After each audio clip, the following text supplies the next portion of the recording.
But the idea is that some people are embracing this idea of enhancement. It's so-called transhumanism, the world's most dangerous idea, as someone else said. This notion that you can enhance yourself physically or mentally with new technologies above and beyond what we are at the moment. It begs the question why you would want to do that. But that's another story. Suffice it to say that, and this is a surprise, that our bodies are ready for it. Human nerve cells are brilliant as components on integrated circuits, as you can see here, this beautiful picture of, these are nerve cells and this is a circuit. Yeah? And what you may not be aware of, apart from the two people who put their hands up, is that neurons, brain cells, are brilliant electronic components. They've had the whole of evolution to become so. And so here they are functioning as electronic components, generating these tiny voltages. Very comfortable with silicon. Carbon is very close to silicon. So that could give rise to something called the neurochip. So here you see these silicon picket fences on an integrated circuit, and here you can see this splodgy thing, a cell, fitting in between them. And then if you look down on it here, you can see a whole array. This is from someone called Fromherz in Germany, if you want to Google him, Peter Fromherz. And you can see here the cell flanked by the picket fences and then all sort of hooking up. So what will that do to your kid's idea of what life is?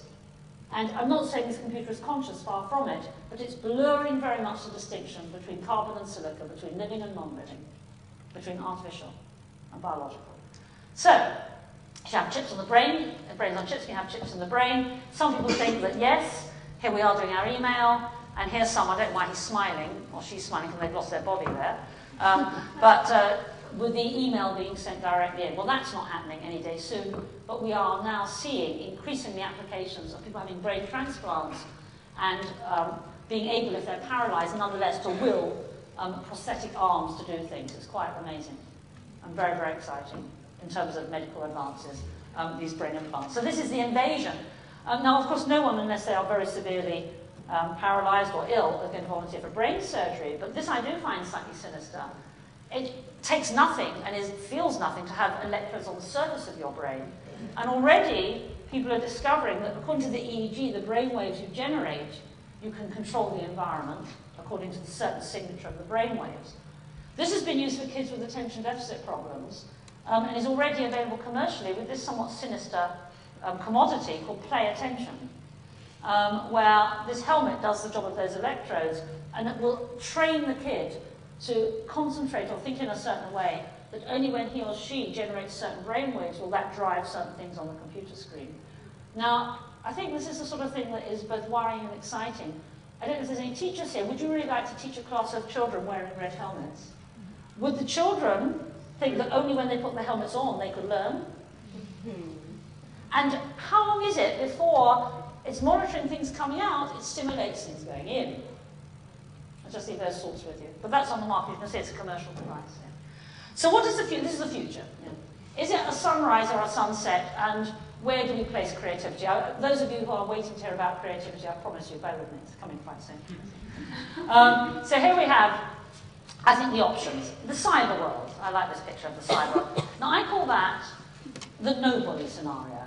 Because you're nobody. You're just saying, yuck and wow. You've abrogated your sense of self. You're in the sensory rather than the cognitive domain. You're there having experiences, you're having process at a premium over content, over meaning.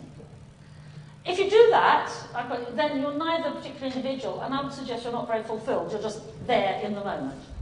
Just there in the moment. And whilst we all like doing this, bizarrely, we all want to have wine, women, and song, drugs, sex, and rock and roll, skiing, whatever channel we adopt. But if you said, I want to do that all the time, then you'd feel rather sorry for the person, for they weren't fulfilled as people. I'm sure if your kid said, I want to be on the beach and the bar all the time, that's all I want to do. Perhaps that's what they do say to her. Then you'd feel that somehow something's gone wrong. Similarly, if someone said, I never let myself go.